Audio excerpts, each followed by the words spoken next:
Hello, class. I did my project on mugwort, and I decided to make 3 different things out of this plant material. So I made a tincture, an infusion, and a dream pillow. So mugwort was used extensively in European folk medicine, and it was mostly used to treat women-related issues like menstrual cramps or irregular periods, because it was said to stimulate the uterus. So really the use of mugwort related to female issues, it goes all the way back to the naming of mugwort, or its scientific name, Artemisia vulgaris. I don't know if that's right. I looked up several pronunciations of it and they were all varied, so I'm trying my best. But so it was named after the Greek goddess Artemis because she was the patron saint of new mothers and pregnant women. And in European folk medicine, it was often made into a tincture. And I also made a dream pillow to kind of focus on the more modern use, because that was one that I learned about in my ethnobotanical interview. Because mugwort is said to stimulate the subconscious, so a lot of people have mugwort tea or have these little dream pillows under their pillows before they go to bed. So yeah, I made 3 different things out of my plants. So mugwort, or Artemisia vulgaris, is a perennial weed that can grow up to 4 feet. It flowers in the summer. It's multi-stemmed. Flowers are tubular and include the colors gold, green, and purple.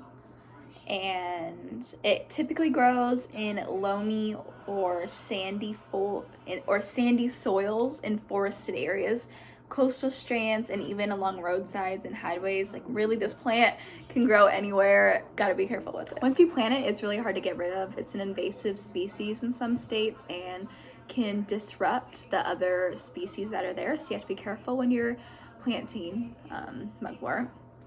So it's native to Europe and Asia, hence its extensive use in both European folk medicine and traditional Chinese medicine. Like I said, it was used to treat gynecological problems, and then traditional Chinese medicine used it by burning mugwort near acupuncture points. And this is still practiced. In my interview, I learned that there's a spa in Linwood that does this. It also has mugwort baths. It also has many mystical beliefs surrounding it. So it was said to stimulate prophetic dreams or even ward off misfortune or evil.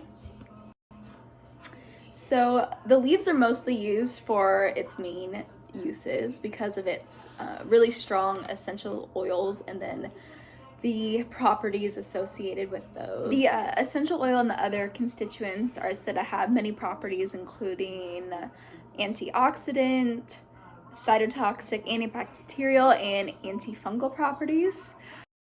So mugwort's cultivated on an industrial scale in places including France, Brazil, and Japan.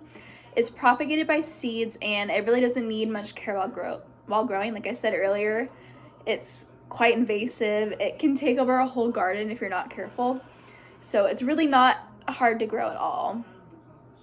And the aerial parts, which is what's used the most, are harvested at the beginning of flowering by cutting off the top of the shoots. So I did not obtain this in the most sustainable way. I was going to buy it on Etsy from someone who grows it themselves, but I needed it quickly, so I admit I did get this off Amazon. I know you can shame me for it. I went against our ethnobotanical principles we've learned about because it was for sure produced through industrial farming, so I apologize for that. But if I were to get this again, I would be willing to pay more money and to wait longer to get it from someone who grows it themselves and that's not produced on a large scale. So, steps required. So making a tincture is super easy. What you do is you cover the plant material with a strong alcohol, so I chose vodka. You want to make sure it's a neutral alcohol as well. And so you let it sit for about a month, and then once that month is over, you strain out the plant materials, and then this liquid in here, that is what you use. And so you just put a couple of drops in your mouth because it's a very concentrated use of this plant.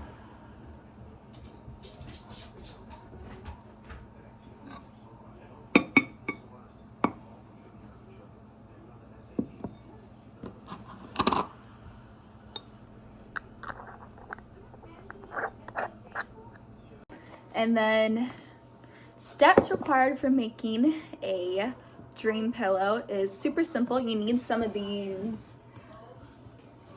mesh bags.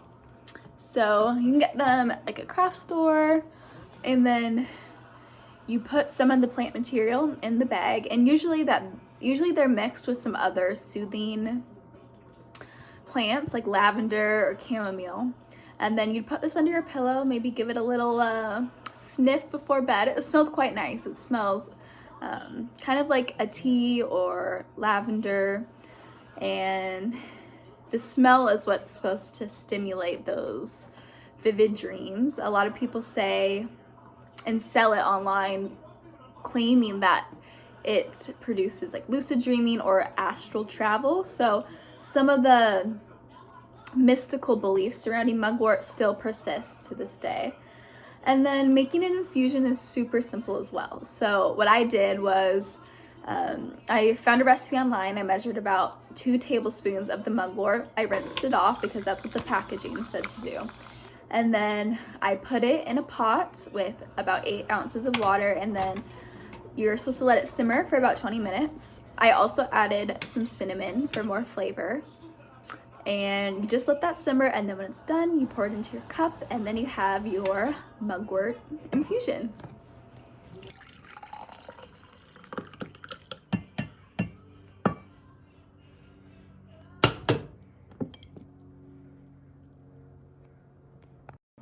Okay, so I have all of my uses right here. I have my tea, my dream pillow, and my tincture. I love this cute little bottle. But so this, you would just give it a little sniff before bed and then tuck it under your pillow. And then the tea, or it's not tea, as learned from the lecture, this is an infusion. Tea's only made from a specific plant.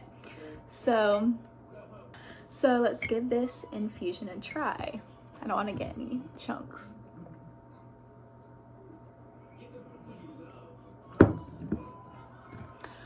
It's actually not as bad as I was expecting. I was a little hesitant to try.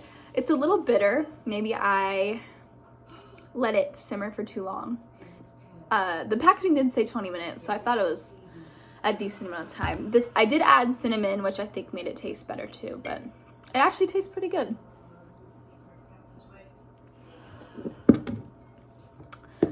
So moving on to this, you would put a few drops in your mouth. I don't have a little dropper, but if I did, I just take a few and then boop. So if you had a dropper, you'd just take a few drops maybe before bed to stimulate that subconscious like it's supposed to do. And it just smells like mugwort and vodka. It's very strong vodka. But if I were to use this, yeah, you just put a few drops before bed probably. There she is.